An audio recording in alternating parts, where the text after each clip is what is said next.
Good evening. My name is Samuel Hunley, and I am here this evening to convey my experience as a black student within the Gwinnett County public school system. I'm a former fourth grade student at Cooper Elementary located in the Archer cluster. The reason I no longer attend GCPS is due to the treatment by staff and teachers, from insensitive comments to microaggressions. These are just a few instances that have happened to me. For example, "Oh, you're so smart." Countless adults have commented as though they were shocked by this mere fact. One of my former teachers said, "If you were a colonist, what would you do?" To this statement left me feeling both confused and frustrated as I began to ponder how a teacher could say something so insensitive. These statements, coupled with other microaggressions, have led me for the moment to discontinue my experience as a scholar in GCPS.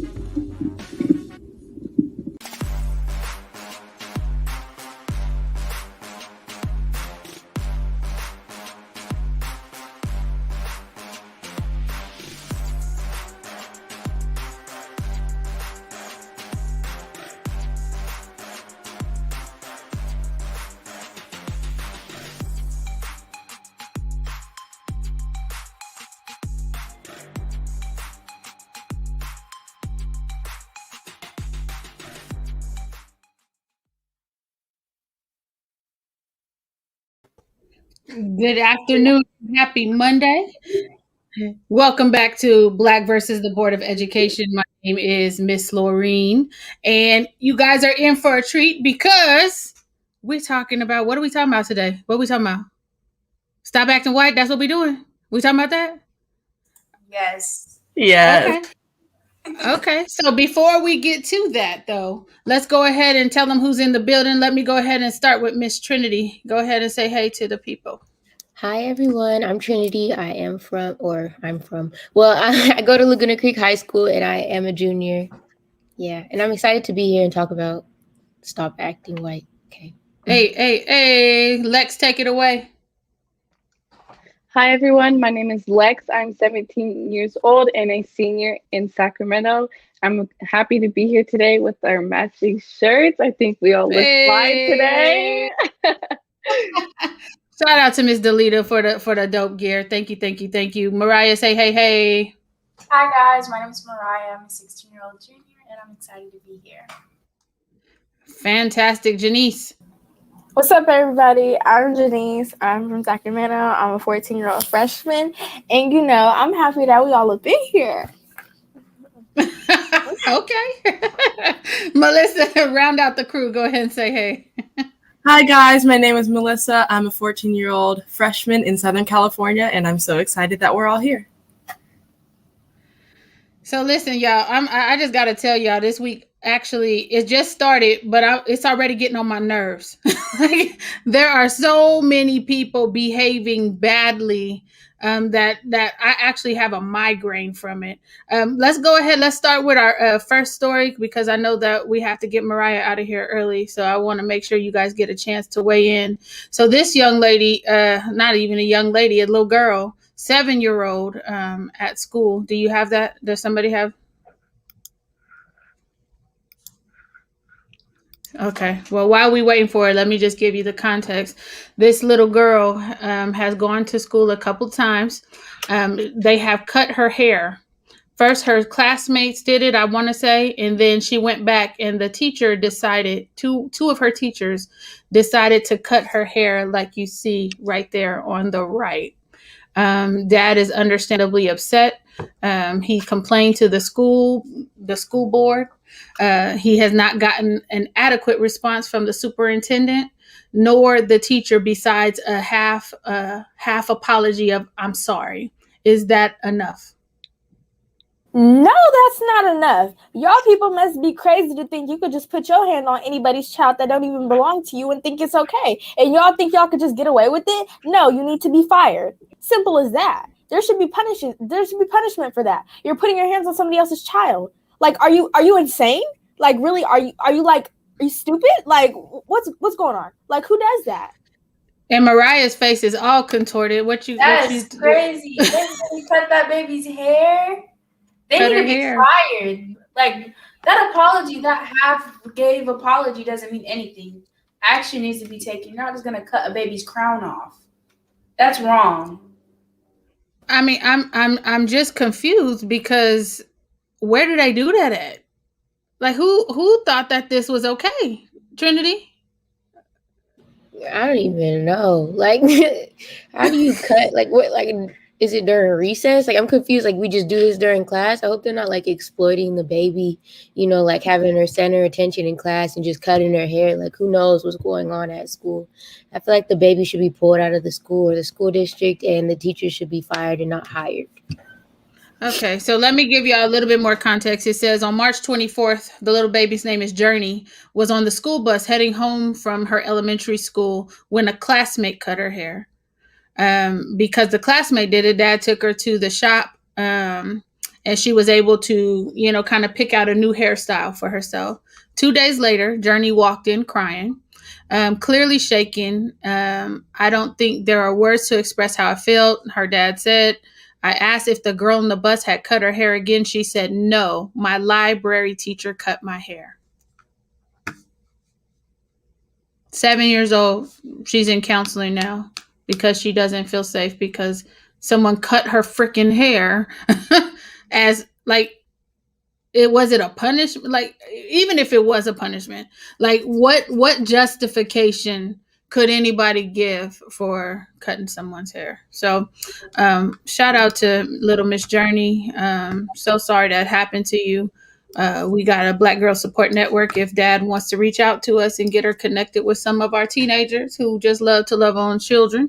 And let's just see what we can do. So before I go to the next story, I just got to give a shout out to little Sammy in the opening video, taking it to his school board. Come on, Sammy. Yes, that's what we like to see. We want more of you all to go in front of your school boards and to kind of memorialize your experience, because once you put it on record, they cannot say that nobody ever told them. So you guys have to understand the power in your voice. Let's go to actually the next story.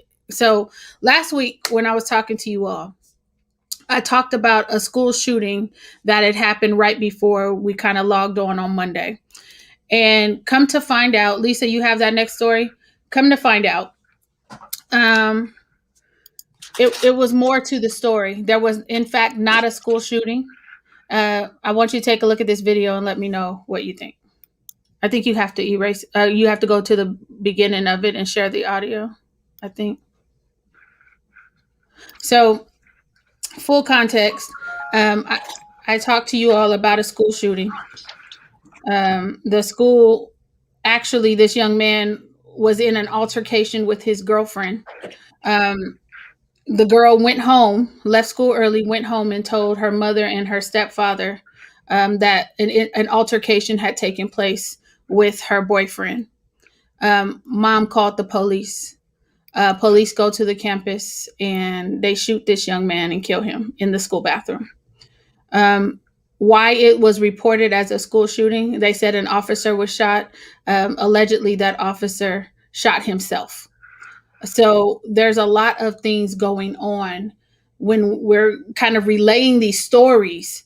I really wish how did she share the audio last time, you guys? Because I think this interview is really important to get it on here.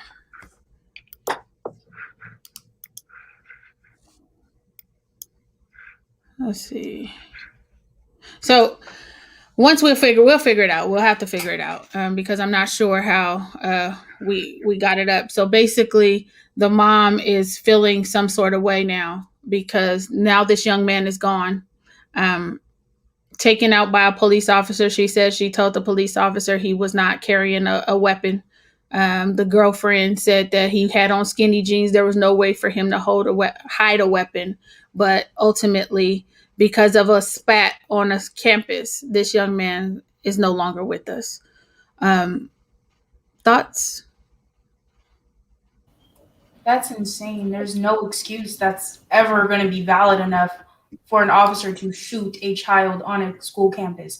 That schools are supposed to pride themselves on being safe havens for children in need. No, there's no excuse for that.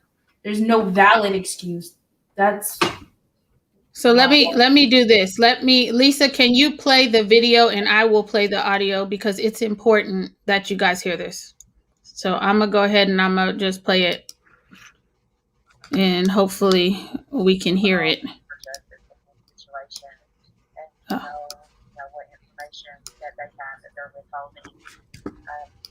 Wait, is it playing somewhere? I hear it. Lisa, go ahead and restart it. Go ahead.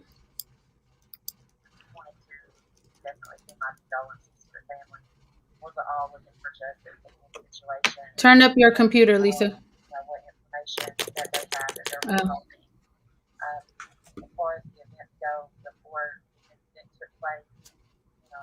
Apologize to the family. There was an altercation, and I did a picture report. They did, come down here to make an arrest with for domestic assault on my daughter. She wasn't willing to cooperate, but as a mother, I was just tired. I just wanted them to take a break, but I never meant for things to happen to him. And we deal with our own grief. I never meant for him to happen. So go ahead and stop that right there. So she calls the police. She described the kid as a good kid. She said he had his whole life in front of him. She just wanted him and her daughter to take a break. And so she thought the way to get that to happen was to call the police, according to her story, allegedly.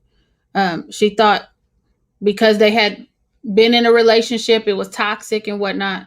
Go ahead, stop sharing the screen, Lisa. Because I just, I'm really not sure how to put this into words, but what we see on these campuses is that it's the first family in to give a story, right?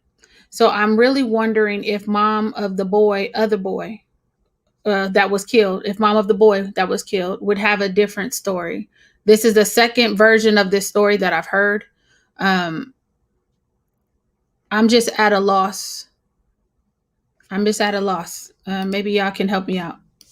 I just feel like I feel like if you didn't want him to be shot or anything bad to happen, why call the police? Because you know what goes on, like and then also to report like a domestic violence or assault or something like that. You know what happens to black men, black boys when they encounter police. So that whole thing is weird to me. Regardless if you wanted to report it or not. I also think it's weird that the police are able to come on campus with weapons, track down a kid, and be able to take his life. Like, and the school has no part in that. So I don't know. Yeah. And what we'll do is when we replay this or when we put it up, I will find the actual audio and kind of weave that in so people can hear what's going on. It will probably have come out louder on my computer, but I heard it kind of like there was an echo, so I stopped my audio. But I think that when we start to talk about relationships that you all get in, and your parents wanting to protect you, a lot of times, y'all as kids, you guys don't really understand the consequences of all that, right? You go home and back when I was in school, we would go home and tell the bigger cousins that some boy messed with us, and they would go and it would be, a little fight on campus, and then everybody would live and we'd go on to see another day. We're kind of looking at a situation where this young lady, regardless of what happened, she's still in her mom's, in that article, her mom said this boy was the love of her life. And so I'm trying to understand how one calls the police on the love of someone's life. She said her kids miss him. He was a good kid. His future was ahead of him. So I'm trying to reconcile that with the fact that she called the police and this young man is no longer living. 17 years old, just life snuffed out.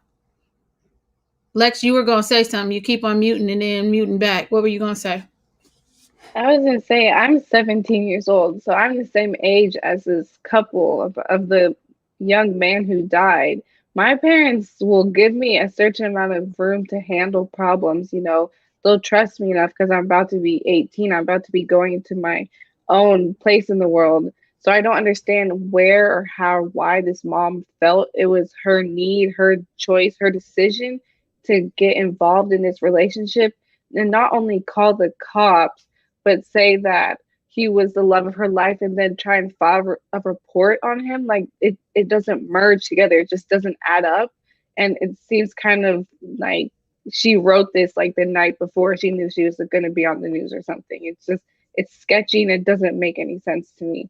And I'm trying to think of it from a parent's point of view, but it still just doesn't really add up.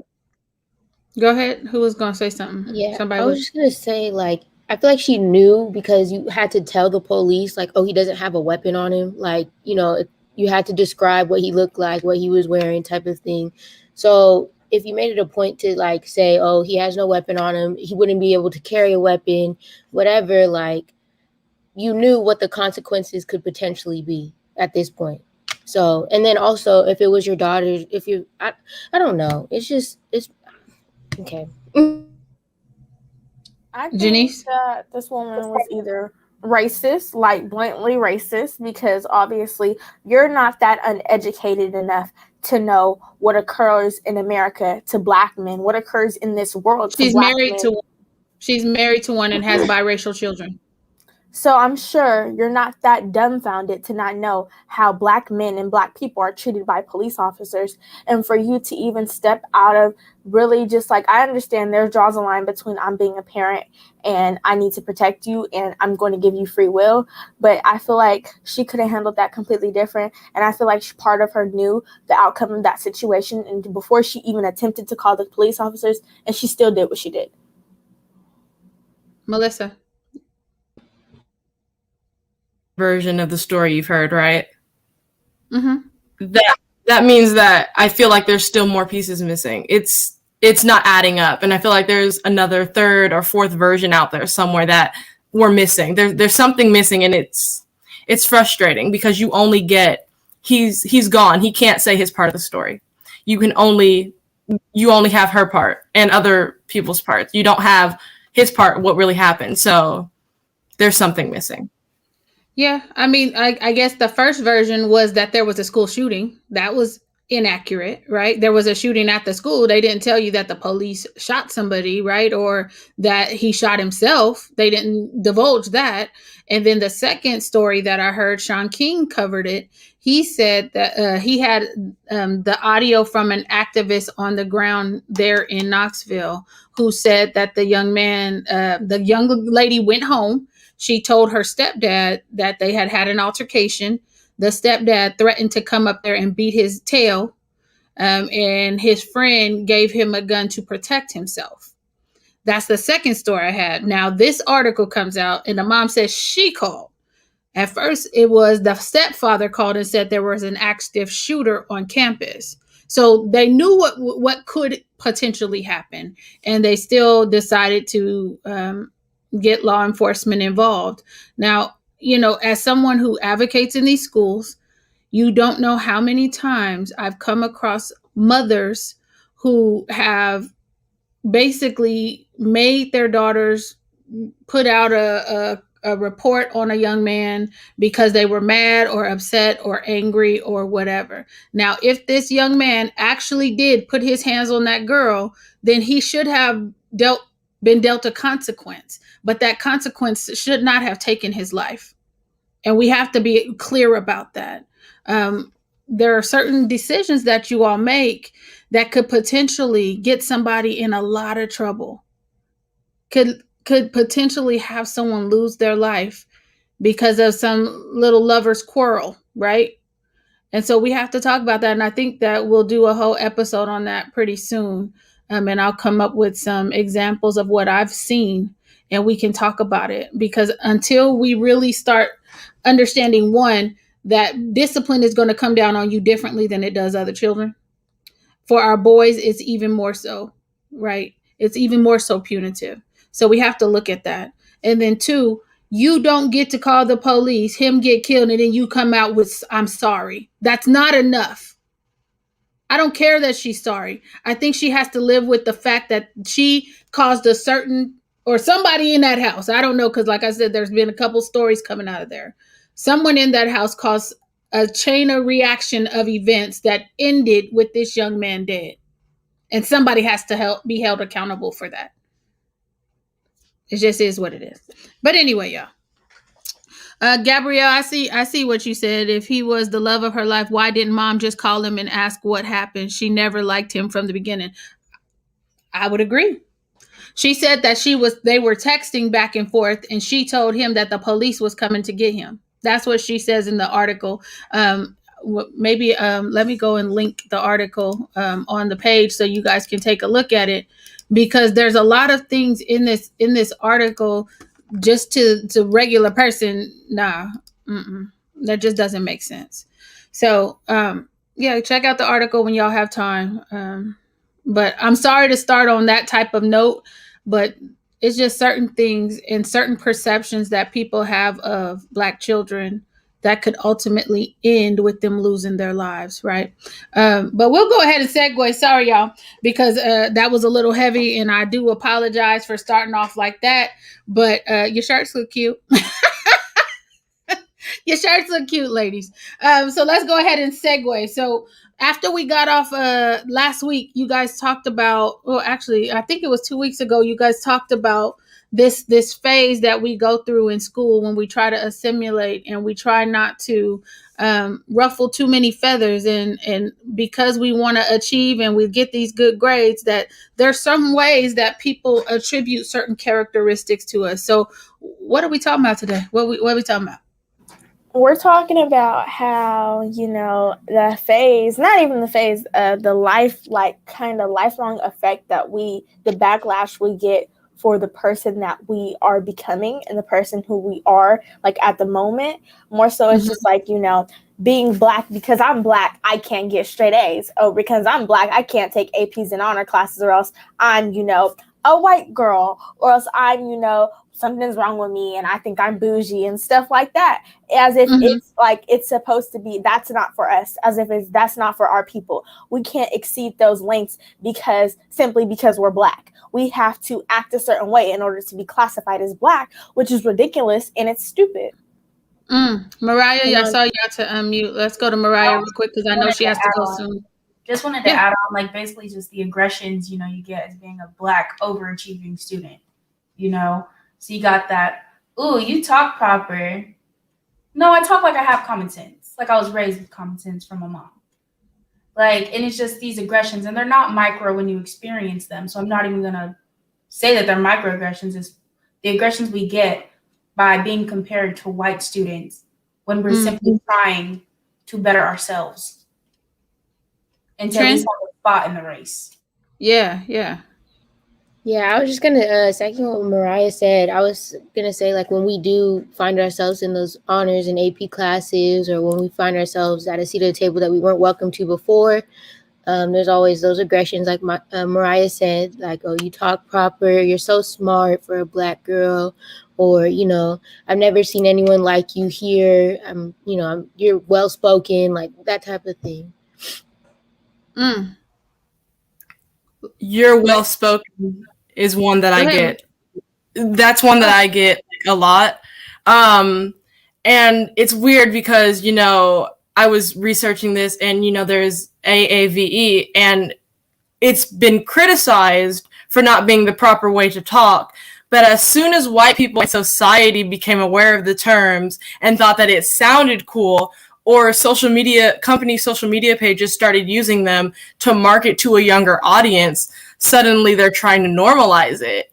But it's just weird because when Black people pronounce all the syllables in a word or are articulating ourselves clearly, then we're suddenly talking white. But as soon as they use our language, it's cool. Lex?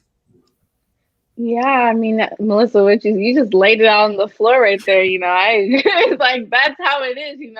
We we just go along our day, and, we'll speak the way we want to speak, and we get scrutinized for that. And then we go into a professional setting like school, a job, and we speak that the way they expect us to speak, the way that we're supposed to speak, the standards that we get held to. And then they turn around, they're like, why are you acting like that? Aren't you supposed to be like black? Like, why aren't you acting black? And so, you're kind of sitting there like, what can I do? You're kind of like, it's like you're sandwiched, and you're just like, okay, I can't go over here and do this because then I'm acting like someone I'm not. But if I'm comfortable in my own skin and I'm talking the way I want to talk and act the way I want to act and be how I want to be, you're scrutinized for that. They're like, why are you acting ghetto? Why are you acting black? And it's frustrating because you can't go out without being scrutinized at this point. And so I'm like, look, at this point, I can't win, so I'm gonna just do what I want to do. And I feel like that's what happens a lot in schools now. There's kids who are like, I don't want to go into these AP classes, these bigger classes, because people are just gonna look at me and say I don't belong there, or I'm gonna be held under a certain eye because they're like, why are you're black in an AP class, like why are you even in here? So it's like that makes me not want to go into those other classes because they'll make me feel like I don't belong. So it's really annoying that it feels like we can't really go anywhere without having someone looking over us and looking down on us the whole time.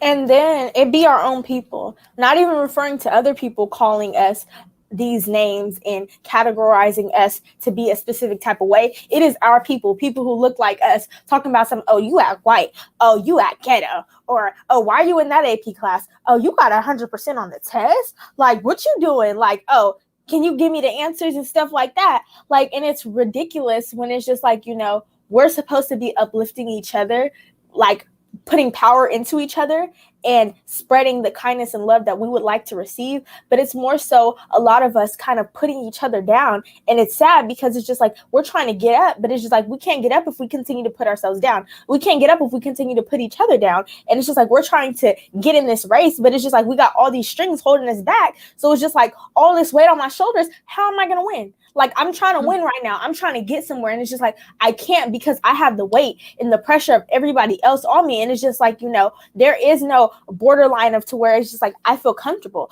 Like sitting in piano class, I only see like 2 kids in that class.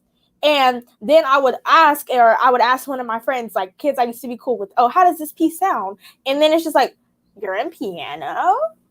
You know how to do piano? Why are you in that class? Like, it's an A through G requirement. Why wouldn't I be in that class? Why aren't you taking this class with me? Like, why aren't you in the room with me? And I feel like it's ridiculous that there is that stanza of where, we can't uplift each other. We got to either envy each other. We got to either put each other down. And it's just like, that's ridiculous. Like, we got to break that cycle. So what do you think that's attributed to? Why do you think that, you say that we put each other down? What do you think that's attributed to? Trin? From the years and years and years of oppression that we faced since we got here, basically. I mean, like, I know, like, the AAVE talk, it's something that's so, like, deeply rooted in, like, the systems that are in place and that took place a long time ago that it's, like, I don't even know. But, I think it's crazy that we have to, like, I don't even know. Like, we have to keep going in this cycle to where, like, we don't we realize that we're like oppressed and that the systems aren't for us and weren't made by us and they're made against us. And we understand that, but we fail to like try to get outside the box, and it sucks. It really does. Like, and it's not even like a thing of code switching anymore. It's just like, I don't feel welcomed from either side because I'm an AP honors student and I have friends that aren't in those classes and they don't want to associate with me because they think I'm too good for them or they think I put myself on like better than them or something like that. And then the white people saying like, dude, like, you're well spoken, you're so calm, you're not loud, you're respectful, like, all those, I don't even know, man. And the fact that you're able to describe it lets me know that Stop saying you don't know. You know what you internalize, you know what that feels like, right? And you know that you don't like it from either side. Period, point blank. You don't like it. And I can tell you as a high school student, junior high school student, They told me I act white, I talk white. You think you're a white girl? I had straight A's, I was very ambitious. I wanted to do something great with my life, right? And so you start to take those steps to kind of get into, hey, Maddie said, hey, Mariah, try to get into the swing of things, right? And you're trying to figure out who you are in those classes, right? And I learned really quickly that I'm not comfortable anywhere. I'm not. I mean, I'm just going, as long as I'm trying to be something else, I'm not going to really step into who I am and who I'm supposed to be. But I liked 90210, and I had a whole little pillow with little white boys on it. I sure did. Yes, I did. I did. Because I thought that that's what I was supposed to do. That's what I saw on TV. I didn't see a lot of people like me. Imagine how it turned out, right? But still, I didn't see a lot of people like me. And so, when you start to internalize what beauty is, what smart is, and you have other people in systems reinforcing that for you, it becomes really a difficult task. It does. Lex, you about to say something? Or who is that? Janice? Who is that? I was going to say, I feel like, especially with coming into that, you talk white and all of that other things, like, especially like kids of our color hearing that or being the one to say that, it's hurtful to me seeing like one of my peers say that to me, because it's just like, man, you're that scared of your own potential that you don't think that you can do what I can do.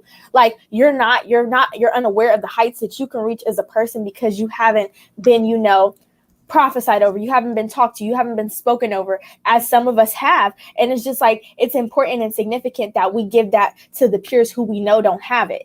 Like, more so like, you can do this, you can take this class, like, you got this. And it's just like sad seeing kids who we know got the potential. All of us have the potential. It's just sometimes we don't take our potential and run with it. We just have it and we sit there with it, knowing well that we can be the people that we see on TV. We can be the people that we see in these books. We can be better than what we have came from, but it's us choosing to take the different route and uplifting each other and giving the kids like younger than us what we didn't have, letting them know you're beautiful, you're smart, I love your curly hair, like, you can take this class, you can do whatever you want to do, you want to learn Spanish, stuff like that, like teaching our younger kids and uplifting them the way some of us or some of our peers didn't receive and didn't get.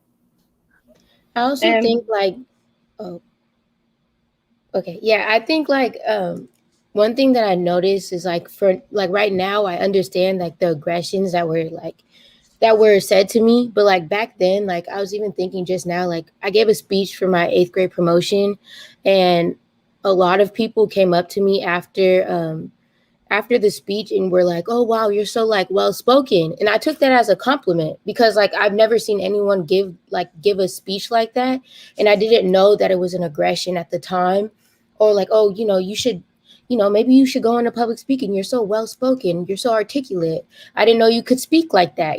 That sort of thing. I didn't know it was an aggression. I think a lot of people, or a lot of Black kids, like when you're younger, elementary school or even middle school, you don't realize all these things, these harmful things that are being said to you, and that you don't realize that you're internalizing them, like you said, Miss Lorene.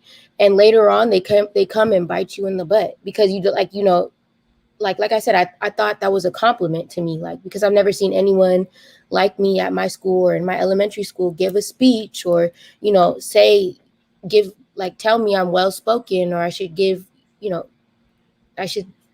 in public speaking or anything like that. So I think it really does like start when you're in elementary school, when you're younger, with that like support system that you need, like whether it's our friends or whether it's our parents or our teachers, like we need to, be on that and uplift each other. But is it that simple though? I mean, you have to understand, like, there are years and years of this type of treatment within the school system. Is it just as simple as just saying, you're better than this, I love your curly hair? I mean, at this point, would that work for you right now? Is that all you need right now? No, I think, but I also wanted to go ahead, Lex.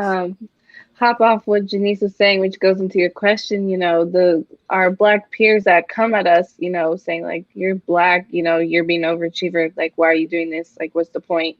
Like, why are you trying to exceed and do all this extra stuff? And I feel like if we turn to them instead of getting upset or like come at them, if we were like, hey, I have the support network, like I can get you the resources you need to start doing better in class, because that's what I'm doing, that's where I'm going. Because I feel like most of the time when our Black peers come to us like that, kind of aggressive, I think it's because they're threatened or they're jealous. Because that, we're in a place that maybe they wanted to be, but given the resources and given the situations that they might be in, they couldn't be where we are. So I feel like a lot of times now we just have to try, because it might not work. Like what you said, the school system has built up years and years of them not being in the place that they want to be. So it's not like we can just put out our hand and they'll take it and then they'll be on the same stool level as us. So I think it might take a lot more, but I think that we definitely need to not just brush them off when they come up to us saying things like that. We need to try and uplift them as well, even though we might receive more backlash. It's definitely worth the shot to get them up on the same level as us. I was also gonna say, like, I also think representation plays a huge role in like this conversation, like the stop acting white thing, because once you see more people who look like you, for me, like for example, like giving speeches, or seeing more Black teachers or Black women teachers, Black doctors, things like that, like it makes me want to, like, and I know we had this conversation early on, like when we first started the podcast, but it does make me feel comfortable enough to go after those things. So I think it also does start in the classroom, and Black versus the Board of Education, like it does start in the classroom, because a lot of the times we read books about white students, white teachers, like white people in general, and we don't ever see people who look like us, but those people are highlighted and put on pedestals, but like we never see Black people, and we never see people, like, I don't know. Yeah. You do know. Stop saying you don't know. You know, girl. You do know. You know. And I think that a lot of times, like when we talk about macroaggressions, microaggressions, aggressions, period, we have to understand that there's only so much that our peers can do to us. It's a lot more effective when that type of aggression is coming from somebody who is supposed to, one, make you feel safe in their classroom, and two, make sure you have access to the things that other students have access to. So when somebody comes and they say, you're not going to get into this college, or you're not going to do any of this, and these were the type of mentors that they were bringing to the AVID class at Valley High School that I was in. The lady from Santa Cruz straight up told me, well, I mean, you might as well just apply to junior colleges. You're never going to get into a four-year university. And I'm thinking to myself, I just had a 4.0 last semester. Like, why would she think that I wouldn't be able to get into a four-year university? That's why I took great pleasure when I got that letter from that four-year university, and my tuition was paid. You know what I mean? So it's like it matters the adults that they bring in to kind of help and speak into your life and to tell you that you're capable of great things. Why they chose to bring this dingbat from Santa Cruz, I have no idea, but they did. And I'm like, her job was to come in there and to make me doubt everything that I had done up to that point, even though I was more than capable. Whether they thought that I was too high and mighty or faluti or whatever she thought, at that time, she wanted to keep me in my place, whatever place she had already in her mind designed for me. And then on the flip side of that, I had cousins in my family come in and telling me that I talk white and that I think that I'm better than everybody. And I'm trying to figure out, how does that happen? What did I do that made you think that I'm better, or I think that I'm better than anybody? And so I understand, everything that you guys are saying. And I'm wondering, why in society we've allowed everything good to be synonymous with white people and everything bad to be synonymous with Black people and their ability to succeed. Why do you think that's happened? I feel like because as Black people, we've always been looked at as less than, lower than, the back burner, I want to give to them and then I'll think about doing for them. So I feel like it's because we've always been like under. We've never had to we've never been uplifted really throughout generations and throughout systems. It's never uplifting the Black person.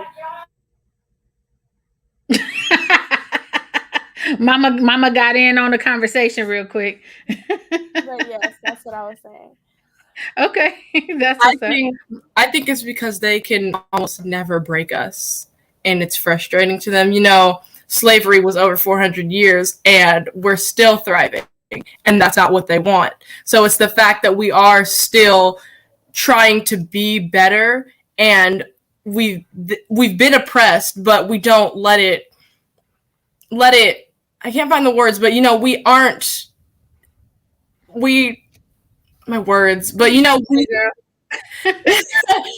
we haven't let everything that's happened in history affect us to where we're going to be aggressive and be exactly how they want us to be, and I think it frustrates them. Okay, I mean, I could dig that. I understand that. What do you think, Trent? Do you agree with Melissa's statement? No, I do agree, but yeah, I agree. Gabrielle said the word you was looking for was consume. Melissa, is that it? That was the word. Thank you so much. Yeah, I mean, because I look at everything that's been designed, for us to fail, right? And then I look and I turn around, I see some happy Black folks out here. I see some folks that are just continuing to build their businesses. Y'all are continuing to excel in school. There's still people out here dancing and carrying on and, going about life. So I understand, Melissa, when you say that they've tried everything in their power to break them, but we just, for some reason, I don't think it's a thriving thing. I think it's a survival thing that we've learned throughout history where, long as it's, some of us around, we're going to find a reason to celebrate something, celebrate life, celebrate achievement, celebrate anything. All you got to do is put on certain songs and everybody come to the dance floor. I mean, it just... we can maybe not even know each other. It's like, oh, that's my jam. And everybody come to the dance floor. We're celebrating life because we're looking at everything around us. And it's like, but we're still here. We still are holding on. And it has nothing to do with the fact that I'm well-spoken. It has nothing to do with the fact that I'm palatable for you. It has everything to do with the fact that I have this spirit in me that just won't die. The spirit in me just says, as long as I'm breathing and I have life, that I'm going to do whatever I can to make a difference somewhere. And I think that's something that's come through the line, through our lineage. We just keep it moving like that. What do you think? Think that we are the strongest race. Like, I quite frankly think that Black people, like us, we are really a strong, powerful race. We are a strong, powerful group of people. And I feel like because they know how powerful and strong we are, they continue to try to diminish us so that we really don't know like the strength that we have and the power that we could have. Like us all together and like the power that we hold, it's great. Like, it's amazing. Like, it's overpowering. So it's because the fact of they try to use against us because they fear us. They fear what we could do. They fear our potential. They fear the places we can go, the people that we can be. And because of that, they try to create systems that throw us back, systems that make us have our backs against the wall. And the fact that we still continue, like we're continuing and we're continuing. So throughout the stop acting white, like, okay, we're going to stop acting white, but we are going to continue to empower ourselves. We're continue to do better. Even in your head, we acting white. No, we're doing what we're supposed to be doing, and we handling our business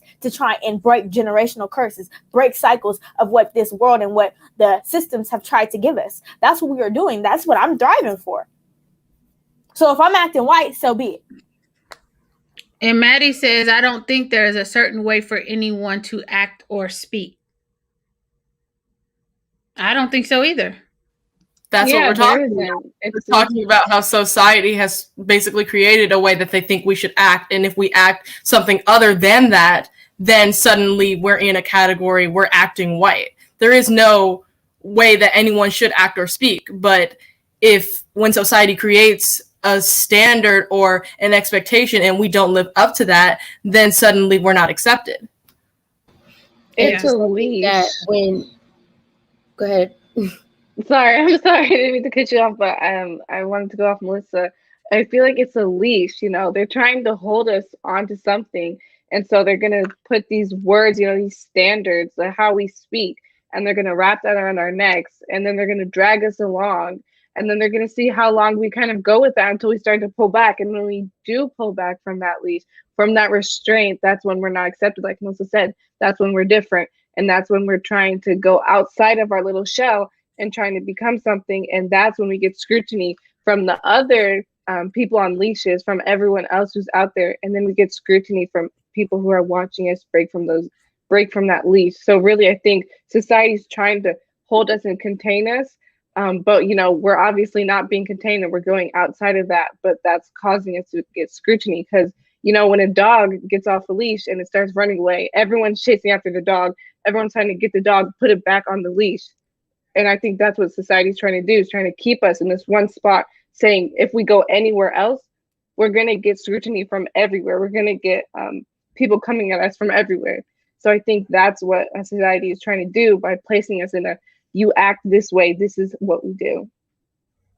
And then I was going to go off of what Melissa was saying really quickly. Like, we're also talking about how when we don't live up to the expectations, but people fulfill or speak the way that we speak, or, use AAVE, and it becomes all of a sudden socially acceptable, and it's okay, and it's cool, and it's a trend to speak that certain way. But when we do it, it's a problem, and we're this, that, and the third. So I think that's another thing we were talking about. Now let's talk about that AAVE, because you had an incident in your class last week that you shared with us, and tell us about the assignment and what transpired. Okay, so I'm sure pretty much all high schoolers in EGSD are reading "The Eyes Were Watching God." Their Eyes Were Watching God by Zora Neale Hurston. So one of my teachers, my English teacher, made an assignment to basically compare, or I guess educate us on what AAVE is.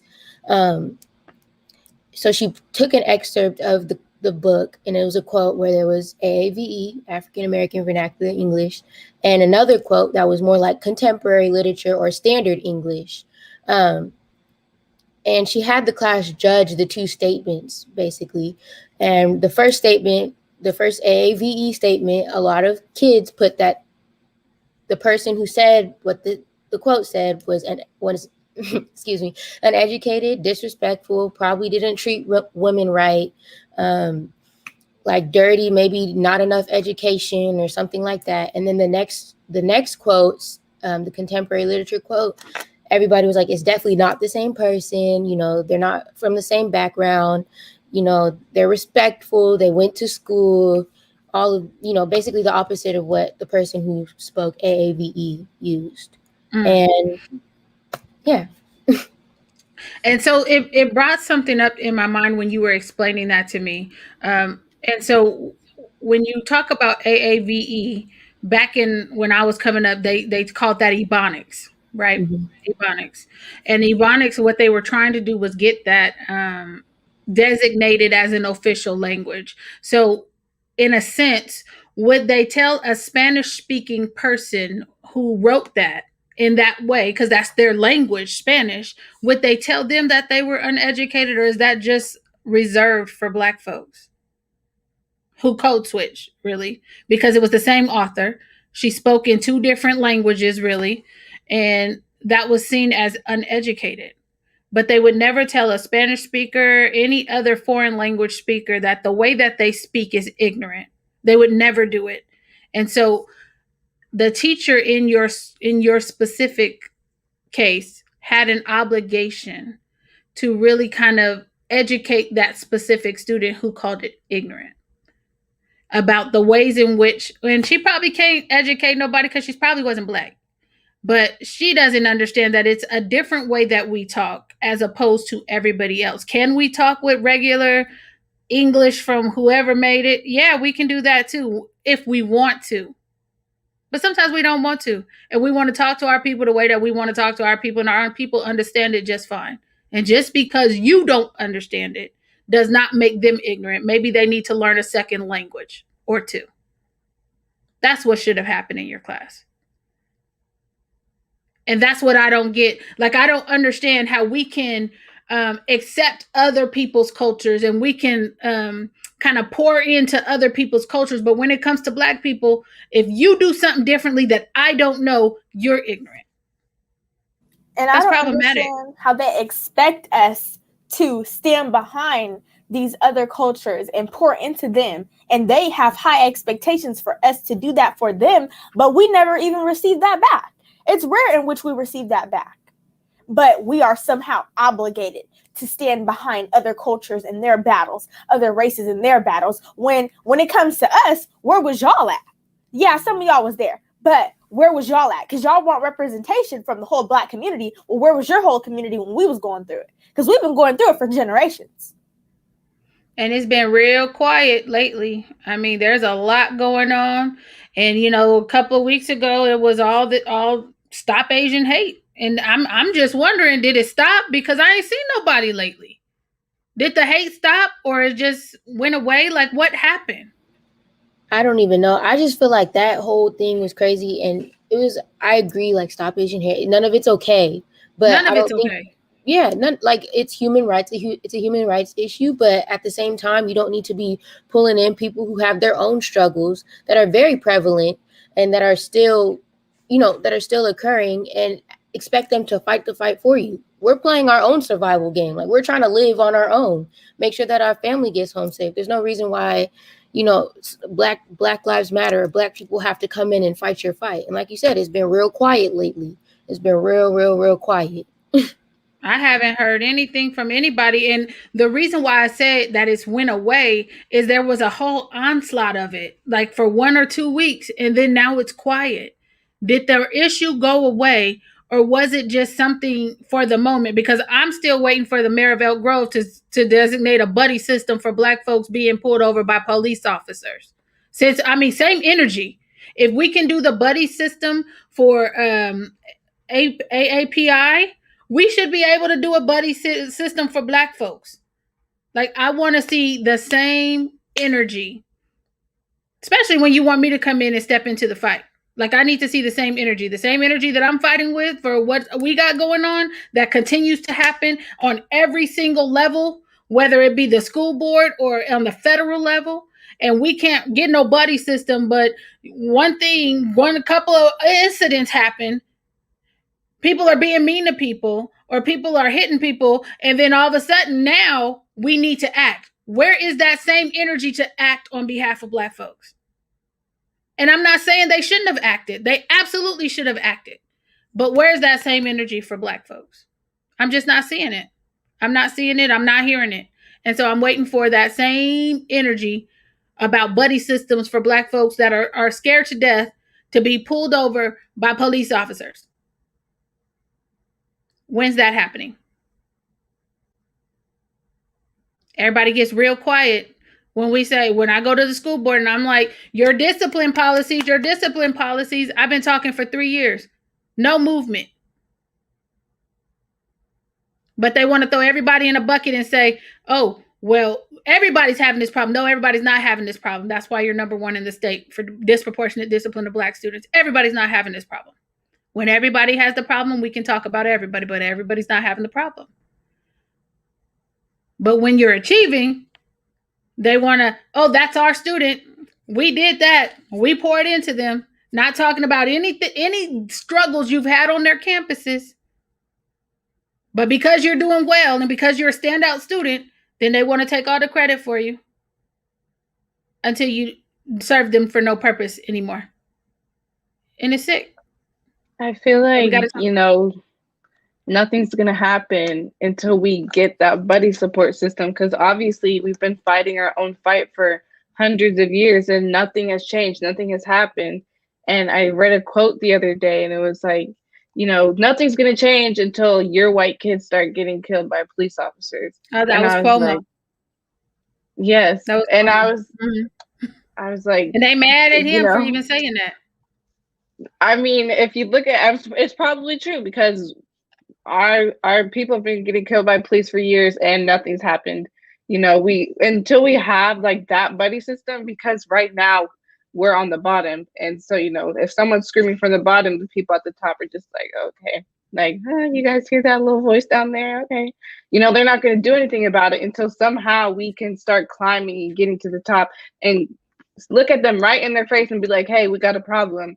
So I feel like unless we can find a way to get up there, and right now it looks like the only way we can is getting our buddy system that we don't have, is that's how we're going to get up there and get their attention and get things to change. But until that happens, it's sad to say, I can't really see us going anywhere right now, because we've been trying for so long. Right. And I feel like they're not going to want to make a change until they feel our pain. Like, they are not going to want to change nothing until they feel the pain we feel, the experience we have, the emotions that run through our whole body, the shock that we feel when we see another Black person being murdered on TV. Like, they're not going to want to change anything until they feel that pain. And it's sad to say that they might have to start feeling that pain in order for things to start changing, in order for them to want to change things. Well, and I think that, you know, we can actually liken that to what's going on around, you know, California with the school reopening. You know, as long as it was Black students, you know, only feeling some brunt of the school district, nobody was coming up. But now that everybody's kids are feeling the impact of being out of school, of distance learning, of, you know, not having access to certain materials, right? Now you see an upswell or a groundswell. You see a groundswell of parents like, oh, hell no, not my kid, right? And they're joining together and they're coming out for a common cause. What I would like to see is our parents join together and come out for the common cause of addressing disproportionate discipline of Black students. I've been doing that, you know, and a lot of times it's been me and Miss Allegra, you know, at these school board meetings. Lately, it's been me by myself, still talking about the same issue 3 years later. And they went from number 3 to number 1 in the state of California in Elk Grove, you know, and it's just like, where was this energy for Black students who are still, by the way, having this problem while they're still talking about reopening these schools? These problems did not go away just because COVID came. Actually, they probably were exacerbated, right? So not only were we dealing with, you know, not having, you know, some of our families not having internet access, adequate internet access, then you started to see that certain teachers were ill prepared to teach. Parents finally got a chance to see what these people were teaching. And then that became a whole nother thing. So, you know, when we're talking about folks are going to have to feel it themselves before certain things change, I think you hit the nail on the head personally. And I think Chris Cuomo hit the nail on the head, because it's not a problem until it affects you. Yeah. Melissa, weren't you about to address that comment? Yeah. Okay. So I saw that someone had some comments and were saying things like Black people who say acting white have not had enough exposure to other races. And so when we're talking about it in this sense, we are hearing it from other races. So we're hearing this from white people and from other races who think that us talking or speaking proper in a certain environment, we know it's not acting white. And that's the problem. That's why we're talking about this. It isn't us acting white, but that is the way that society portrays it and says it to us. These are things that we have actually heard, and that's why we're addressing them. What she said.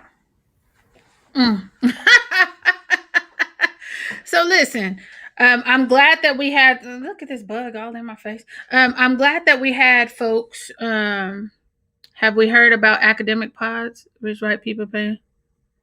Yeah, I've heard about the academic pods, and fortunately for us, we have a space now. And if Black kids want to come here, they can come here.